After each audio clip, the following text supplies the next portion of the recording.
گرمی ہو رہی ہے، آپ لوگ کو مجھے لگ رہا ہے محسوس ہو رہا ہے. ہماری مسجد میں ایئر کنڈیشن بھی نہیں ہے. اس پورے علاقے میں نا سب سے غریب مسجد ہماری ہے. لوگ کہتے ہیں مفتی صاحب تو کروڑوں روپے چندہ کرتے ہیں. اگر کروڑوں چندہ ہوتا تو ہماری مسجد کا یہ حال نہ ہوتا.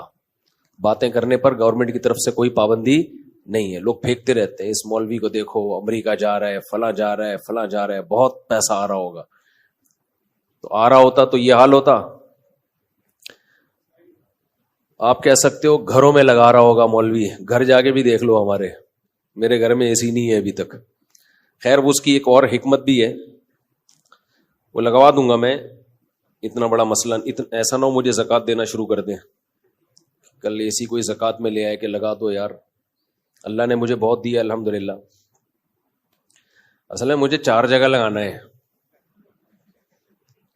مسئلہ یہ ہے کہ ہر چیز مجھے 4 سے ضرب دینی پڑتی ہے، اور پھر لگا دیں گے کوئی اتنا اللہ نے بہت دیا ہے، پھر اس کے بل اس کو کنٹرول کرنا ممکن نہیں ہے. پھر وہ 4 گنا اسی کا مطلب ڈبل سے ڈبل. اللہ نے اتنا دیا ہے وہ بھی ہو جائے گا. لیکن ایک اور حکمت بھی ہے، وہ میں کیوں بتاؤں آپ کو؟ ساری باتیں کیا میں بتا دوں؟ میں چاہتا ہوں تھوڑا سا مشقتوں کا عادی رہے انسان. میں خود بھی رات گرمی میں ہی سویا ہوں. حالانکہ ہمارا جو مہمان خانہ ہے نا، جہاں مہمانوں کو ٹھہراتے ہیں، وہاں اے سی میں نے لگایا ہوا ہے، ایئر کنڈیشن. لیکن میں خود گرمی میں سوتا ہوں. کیوں اپنے آپ کو چھوئی موئی بنا رہے ہو؟ زیادہ چھوئی موئی نہ بناؤ اپنے آپ کو. اللہ نے مجھے اتنا دیا. جو ظاہر ہے 4 گھروں کو چلا رہا ہو تو کیا وہ اے سی میں نہیں سو سکتا؟ تو دفتر میں ہم نے لگایا ہے مہمان خانہ، جہاں لوگوں کو ہم ٹھہراتے ہیں. جو کوئی بہت دور سے آ جائے، کوئی قریبی رشتہ دار آ جائے تو اس کے لیے لگایا ہوا ہے. لیکن میں خود اس میں نہیں سوتا. سو سکتا ہوں میں اس لیے کہ اللہ نے گرمی کا موسم جو دیا ہے نا، وہ گرمی لگانے کے لیے دیا ہے، گرمی سے بھاگنے کے لیے بولو نہیں دیا. سردیاں جو اللہ نے دی ہیں سردی لگانے کے لیے دی ہیں، سردیوں سے بھاگنے کے لیے نہیں دی ہیں. تو خدا کا واسطہ اتنے چھوئی موئی مت بنو، انسان کے بچے بنو. بہت زیادہ چھوئی موئی بن چکی ہے. ابھی جو دیکھو حاجیوں کی اتنی ساری اموات ہوئی ہیں، وجہ کیا ہے؟ اور بھی وجوہات ہوں گی اس کی، لیکن حاجیوں کی بہت ساری اموات کی ایک وجہ یہ بھی ہے کہ ایئر کنڈیشن سے نکلنا ہی لوگوں نے چھوڑ دیا ہے. تو یہ پسینہ اللہ نے کیوں رکھا ہے بھائی؟ دیکھو چلتا ہوا دریا جو ہے، چلتا ہوا پانی، وہ فریش ہوتا ہے. ہماری باڈی میں نا جب تک یہ چلتی پھرتی رہے گی، مختلف قسم کے فضلات اس کے ہماری باڈی سے مختلف طریقوں سے نکلتے رہیں گے تو فٹ رہیں گے ہم. کہیں بھی بریک لگا دی نا، اب اللہ نے مختلف طریقے رکھے ہیں. ایک طریقہ ہے پسینہ، اس سے بھی ہماری باڈی فریش ہوتی ہے. قبض ہو جائے کسی کو تو ٹینشن میں آئے گا نا، خوراک ہم کھاتے ہیں وہ بھی خارج ہوتی ہے. نبی صلی اللہ علیہ وسلم حجامہ کرواتے تھے، مہینے میں ایک دفعہ تھوڑا سا بلڈ نکال دیتے تھے، اس سے بھی ہماری باڈی کیا رہتی ہے؟ فریش رہتی ہے.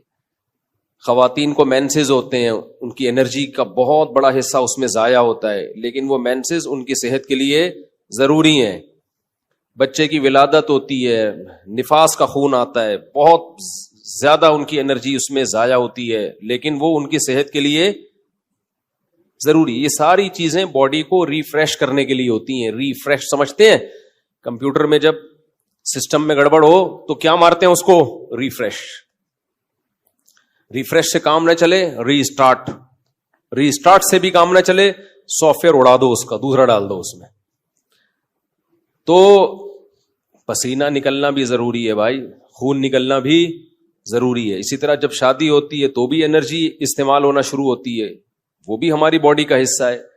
جو لوگ بہت عرصہ اپنی بیویوں سے دور رہتے ہیں، سال 2 سال، ان کے بھی دماغ خراب ہونا شروع ہوتا ہے. صرف مینٹلی ڈسٹرب نہیں ہوتے، ان کی باڈی بھی خراب ہوتی ہے. بڑھاپا جلدی آتا ہے ان لوگوں میں. تو اللہ کا بنایا ایک نے، جو عورتیں بچے کی ولادت روک لیتی ہیں وہ بھی جلدی بوڑھی ہو جاتی ہیں، کیونکہ وہ بھی ایک پروسیس ہے اللہ نے رکھا ہے. ان کی انرجی اس طرح سے یوٹیلائز ہو. بچے کی ولادت میں، بلیڈنگ میں وہ انرجی یوٹیلائز ہوگی تو باڈی ریفریش ہوگی. اگر وہ انرجی روک لی جائے کہ جی طاقت استعمال نہ ہو جائے کہیں، تو وہ رکنے سے کیا ہوگا؟ ایسا ہی ہے جیسے پانی میں، تالاب میں پانی رک گیا تو پانی کا بیڑا غرق ہو گیا، پرانا پانی نکلے گا تو نیا پانی بولو آئے گا. تو اس لیے تھوڑا سا اپنے آپ کو مشقت ہو. کل میں سویا نہیں ہوں گرمی کی وجہ سے، پسینے پسینے پسینے پسینے پسینے. ہم نے کہا کوئی بات نہیں، انجوائے کرو اسی کو، ٹھیک ہے، ایسی کی تیسی، سمجھتے ہو، انجوائے کرو انہیں پسینوں کو. تو اس لیے اپنے دیکھو، ہمارے مذہب پہ چلنا اس وقت تک ممکن ہی نہیں ہے جب تک آپ محنت کے عادی نہ ہو. اس وقت تک مذہب پہ چلنا ممکن ہے نہیں، کیونکہ مذہب آپ سے جگہ جگہ آپ کی خواہشات چھڑواتا ہے.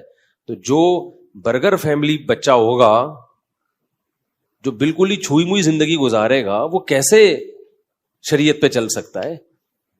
شریعت پہ چلنا نفس کی خواہش کی مخالفت کے بغیر ممکن نہیں ہے. بس ایک بات کر کے میں آگے چلتا ہوں، کیونکہ یہ ٹاپک نہیں ہے. آپ بولیں گے مفتی صاحب کیا میڈیکل سائنس لے کے بیٹھ گئے ہیں، پسینے پہلے ہی نکل رہے ہیں اور نکال رہے ہیں ہمارے پسینے. دیکھو ایک بات خوب اچھی طرح سمجھو، دنیا میں ٹینشنوں کی دو قسمیں ہیں. ایک ٹینشن جو نیچرل ہے، قدرت نے رکھی ہے، وہ ٹینشن صحت کے لیے اچھی ہے. اس کی علامت یہ ہے کہ وہ سب کو ہوتی ہے. سمجھ رہے ہو نا؟ اس کی علامت کیا ہے؟ سب کو ہوتی ہے. تو ظاہر ہے ساری انسانیت بیمار تو نہیں ہو سکتی نا. سردی کی ٹینشن یہ سب کو ہوتی ہے کہ نہیں ہوتی؟ جب سردیاں آتی ہیں تو پورے ملک پہ آتی ہے سردی، کسی ایک اکیلے کو نہیں لگ رہی ہوتی، تھر تھر کانپ رہا ہوتا. گرمیوں کی ٹینشن اللہ نے سب کے لیے، تو یہ سب کے مطلب ہے کہ اللہ دینا چاہتے ہیں یہ ٹینشن، یہ آپ کے لیے مفید ہے. کبھی کبھار ہمیں زکام ہو جاتا ہے، یہ سب کو ہوتا ہے. دنیا میں کوئی ایسا آدمی میں نے نہیں دیکھا جس کو کبھی بھی زکام نہ ہوتا ہو. اب یہ چھوٹی سی بیماری جو ہے یہ ہے ٹینشن، لیکن یہ سب کو ہوتی ہے. اسی وجہ سے بہت بڑے ڈاکٹر ہیں آغا خان ہاسپٹل کے، میری ان سے گپ شپ ہوئی، انہوں نے کہا کہ جو ہیلتھ کے اور صحت کے معیارات ہیں نا، ان میں نزلہ زکام کھانسی کو شامل نہیں کیا جاتا. یعنی کھانسنے والا نزلے والا آدمی بھی صحت مند ہی ہے. ہاں ایسا نہ ہو کہ کھانستا ہی آ رہا ہو بچپن سے، یعنی کبھی کبھار کھانسی زکام نزلہ، اس سے کیا ہوتا ہے؟ یہ وہ ٹینشنیں ہیں جو آپ کو بڑی ٹینشنوں سے بچا لیتی ہیں، آپ کا امیون سسٹم بوسٹ کر دیتی ہیں. یہ تو ان چیزوں میں پریشان ہونا. اسی طرح بچے جب پیدا ہوتے ہیں، بچہ چیخ چیخ کے روتا ہے، گلا پھاڑ پھاڑ کے، ہاں کچھ نہیں دیکھتا کہ یہ کمبخت کے باپ کے سونے کا ٹائم ہے یا ماں کے سونے کا ٹائم ہے. جب وہ روتا ہے تو اور وجہ بھی سمجھ میں نہیں آ رہی ہوتی. تو یہ کسی ایک ہی بچے کے ساتھ ہوتا ہے یا ہر بچے کے ساتھ ہوتا ہے؟ ہر بچے کے. اس کا مطلب یہ نیچرل ہے، یہ اس کے لیے ضروری ہے. نہیں روئے گا نقصان ہوگا اس کو. اس لیے ایک دم بچے کے رونے پہ مائیں آج کل کیا کرتی ہوں، میرا بچہ پتہ نہیں کیوں رو رہا ہے، وجہ ہی سمجھ میں نہیں آ رہی، ہاں اس کو چپ نہیں کراؤ، چپ رونے دو، کمبخت کو رونے دو، پاگل آدمی. یہ نیچرل ہے بھائی. اللہ تعالیٰ تمہارے اندر برداشت پیدا کرنا چاہتے ہیں. اللہ دیکھنا چاہ رہے ہیں کہ تم گدھے تو نہیں ہو کہیں.